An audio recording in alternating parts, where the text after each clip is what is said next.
मन चंचल क्यों है? ओशो, साक्षी की साधना, a talk given at meditation camp, Amravati, India, discourse number 5. सबसे पहले एक प्रश्न पूछा है और उससे संबंधित एक दो प्रश्न और भी पूछे हैं। पूछा है मन चंचल है और बिना अभ्यास और वैराग्य के वो कैसे स्थिर होगा।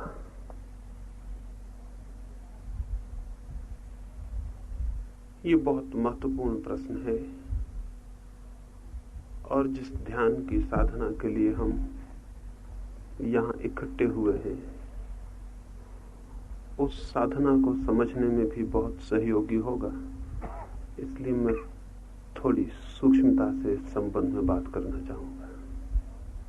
पहली बात तो ये कि हजारों वर्ष से मनुष्य को समझाया गया है कि मन चंचल है और मन की चंचलता बहुत बुरी बात है। मैं आपको निवेदन करना चाहता हूं, मन निश्चित ही चंचल है, लेकिन मन की चंचलता बुरी बात नहीं है। मन की चंचलता उसके जीवंत होने का प्रमाण है। जहां जीवन है वहां गति है, जहां जीवन नहीं है, जड़ता है, वहां कोई गति नहीं। मन की चंचलता आपके जीवित होने का लक्षण है, जड़ होने का नहीं। मन की इस चंचलता से बचा जा सकता है अगर हम किसी भांति जड़ हो जाएं। और बहुत रास्ते हैं मन को जड़ कर लेने के। जिन बातों को हम समझते हैं साधनाएं, उनमें से अधिकांश मन को जड़ करने के उपाय। जैसे किसी भी एक शब्द की, नाम की निरंतर पुनरुक्ति, रिपीटिशन मन को जड़ता की तरफ ले जाता है। निश्चित ही उसकी चंचलता क्षीण हो जाती है, लेकिन चंचलता क्षीण हो जाना ही न तो कुछ पाने जैसी बात है, न कुछ पहुंचने जैसी स्थिति है। गहरी नींद में भी मन की चंचलता शांत हो जाती, गहरी मूर्छा में भी शांत हो जाती, बहुत गहरे नशे में भी शांत हो जाती। और इसीलिए दुनिया के बहुत से साधुओं और सन्यासियों के संप्रदाय नशा करने लगे हों तो उसमें कुछ संबंध है। मन की चंचलता से ऊब कर नशे का प्रयोग शुरू हुआ। हिंदुस्तान में भी साधुओं के बहुत से पंथ गांजे, अफीम और दूसरे नशों का उपयोग करते, क्योंकि गहरे नशे में मन की चंचलता रुक जाती है, गहरी मूर्छा में रुक जाती है, निद्रा में रुक जाती है। चंचलता रोक लेना ही कोई अर्थ की बात नहीं है। चंचलता रुक जाना ही कोई बड़ी गहरी खोज नहीं है। और चंचलता को रोकने के जितने अभ्यास हैं वे सब मनुष्य की बुद्धिमत्ता को, उसकी विजडम को, उसकी इंटेलिजेंस को, उसकी समझ, उसकी अंडरस्टैंडिंग को सबको छीन करते हैं, कम करते हैं। जड़ मस्तिष्क मेधावी नहीं रह जाता।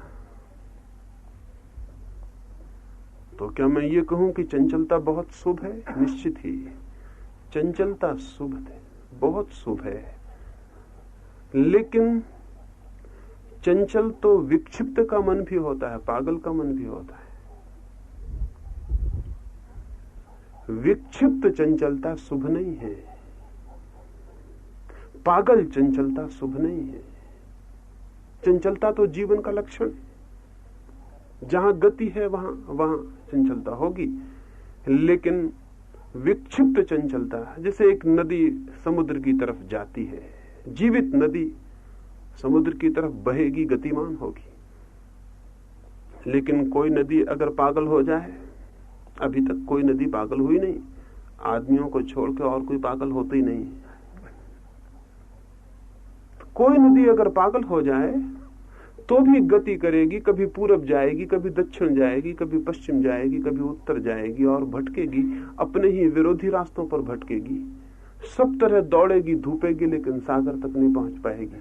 तब उस गति को हम पागल गति कहेंगे। गति बुरी नहीं है, पागल गति बुरी है। आप यहां तक आए, बिना गति के आप यहां तक नहीं आते। लेकिन गति अगर आपकी पागल होती तो आप पहले कहीं जाते थोड़ी दूर, फिर कहीं जाते थोड़ी दूर, फिर लौट आते, फिर इस कोने से उस कोने तक जाते, फिर वापस हो जाते और भटकते एक पागल की तरह। तब आप कहीं पहुंच नहीं सकते थे। वो मन जो पागल की भांति भटकता है घातक है, लेकिन स्वयं गति घातक नहीं है। जिस मन में गति ही नहीं है वो मन तो जड़ हो गया। इस बात को थोड़ा ठीक से समझ लेना जरूरी है। मैं गति और चंचलता के विरोध में नहीं हूं, मैं जड़ता के पक्ष में नहीं हूं।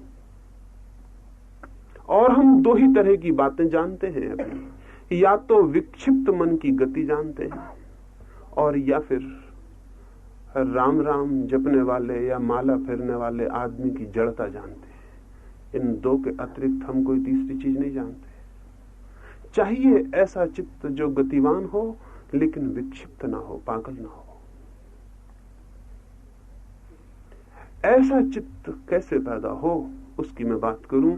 उसके पहले ये भी निवेदन करूं कि मन की चंचलता के प्रति अत्यधिक विरोध का जो भाव है वो योग्य नहीं है और ना अनुग्रहपूर्ण है और ना कृतज्ञतापूर्ण है। अगर मन गतिवान ना हो और चंचल ना हो तो हम मन को न मालूम किस कूड़े करकट पे उलझा दें और वहीं जीवन समाप्त हो जाए। लेकिन मन बड़ा साथी है, वो हर जगह से उबा देता है और आगे के लिए गतिमान कर देता है। एक आदमी धन इकट्ठा करता है, कितना ही धन इकट्ठा कर ले मन उसका राजी नहीं होता, इंकार कर देता है, इतने से कुछ भी ना होगा। मन कहता है और लाओ। वो और धन ले आए, मन फिर कहेगा और लाओ। मन कितने ही धन पे तृप्त नहीं होता, कितना ही यश मिल जाए मन तृप्त नहीं होता, कितनी ही शक्ति मिल जाए मन तृप्त नहीं होता। ये मन की अतृप्ति बड़ी अद्भुत है।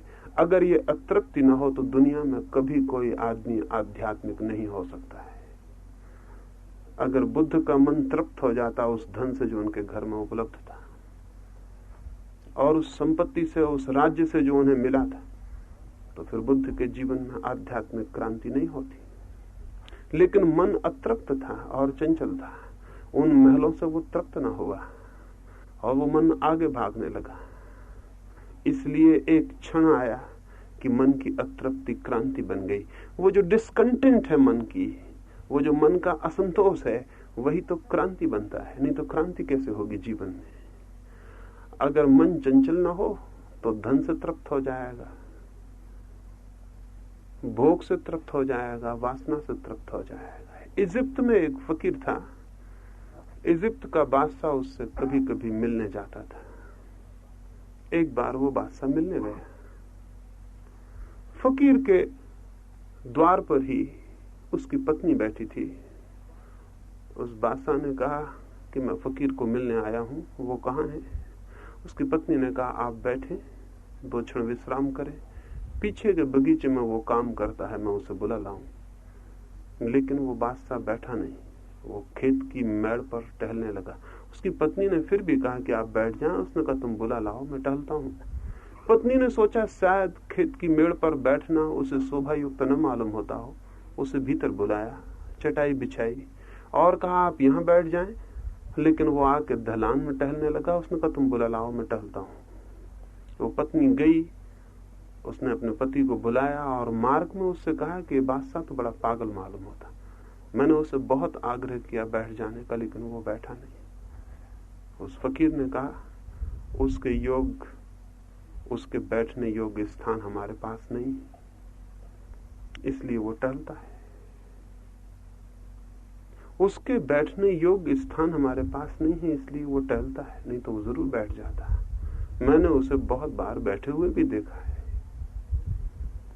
ये कहानी मैं इसलिए कह रहा हूं कि हमारा मन जो इतना चंचल है वो इसीलिए कि हम मन के बैठने योग्य स्थान आज तक नहीं दे सके।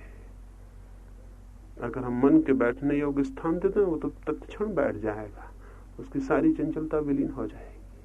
परमात्मा के पूर्व मन कहीं भी नहीं बैठ सकता है, वही उसके बैठने का स्थान है। इसलिए मन की आप पर बड़ी कृपा है कि वो चंचल है और हर कहीं नहीं बैठ जाता है। वो परमात्मा के पहले कहीं भी बैठेगा नहीं, ये उसकी कृपा है।